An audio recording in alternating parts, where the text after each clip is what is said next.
Welcome to Keeping Your Shareholders Happy, a video program looking at the issues and challenges for board and senior management in Australia.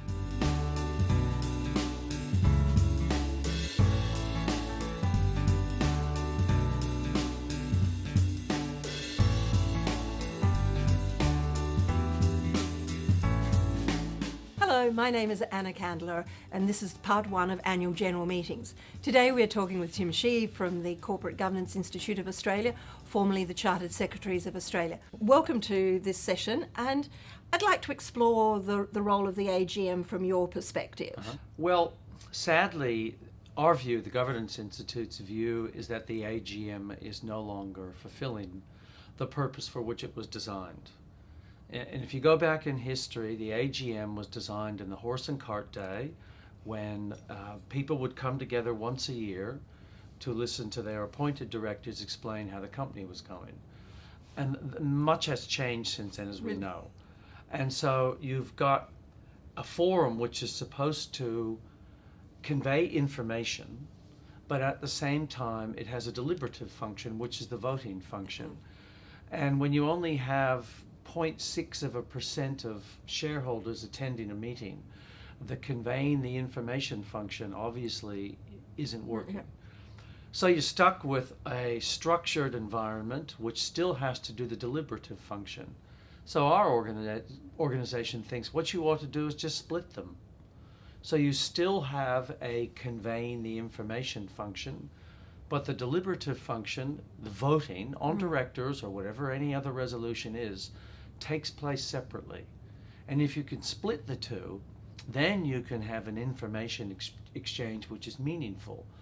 And then you can have an information exchange which can talk about the future instead of just talking about the annual report, which is statutory financial statements, which are 3 or 4 months old. Nobody cares about that by the time you get to an AGM. I mean, that sounds like a very exciting and a very different way to go. But with company secretaries and CFOs faced with the AGM season coming up, what's your advice to them on how they get the best out of an AGM, given it's an expensive thing to hold? A few things.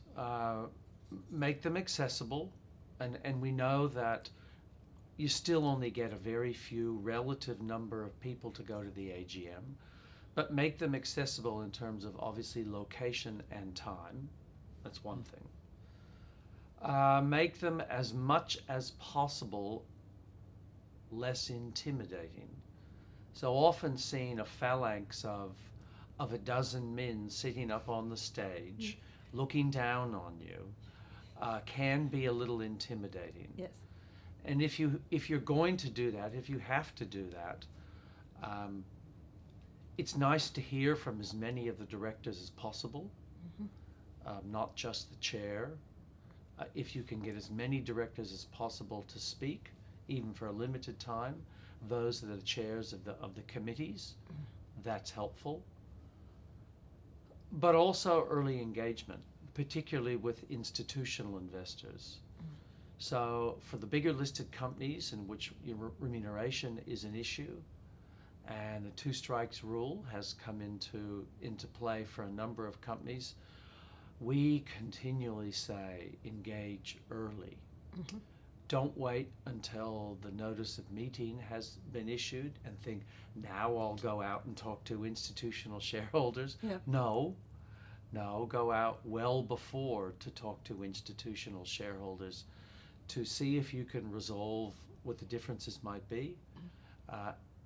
And usually that works. And if there's anything positive that's come out of the 2 strikes rule, it's that many more companies have engaged early with institutional investors, and that's had a dramatic effect on turning around voter sentiment and improving the quality of the engagement.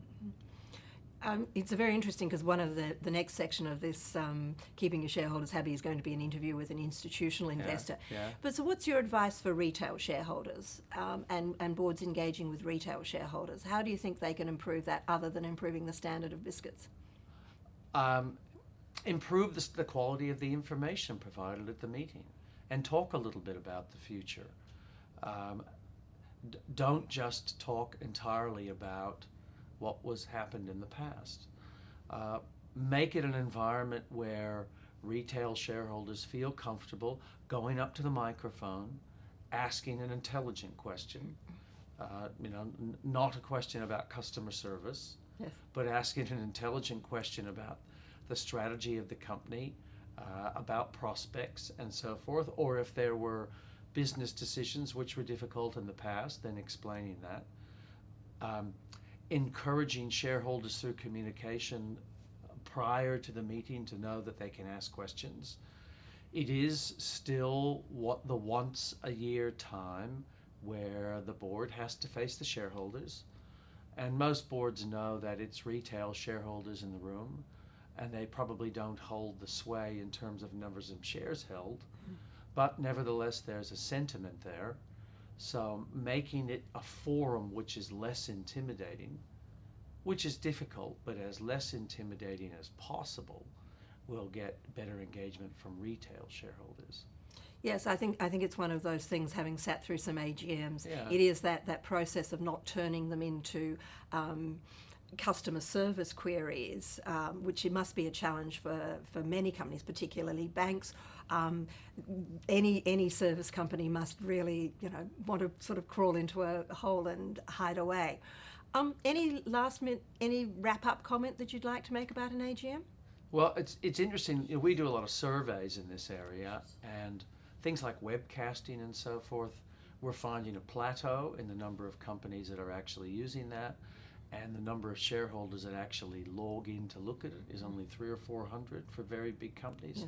So it's still the face-to-face forum which is valuable, but if we could separate the two functions, the deliberative, and then you have a face-to-face forum which is a true information exchange, we think they'd be more valuable, like investor briefings, those sorts of things. Yeah. Well, Tim, thank you very much for sharing those insights in us, and I do hope that companies do make it much more of an information sharing. And in our next session, we will be talking with Peter Esho from Invast, and he'll be exploring it from an institutional investor's point of view. Thank you. Thank you.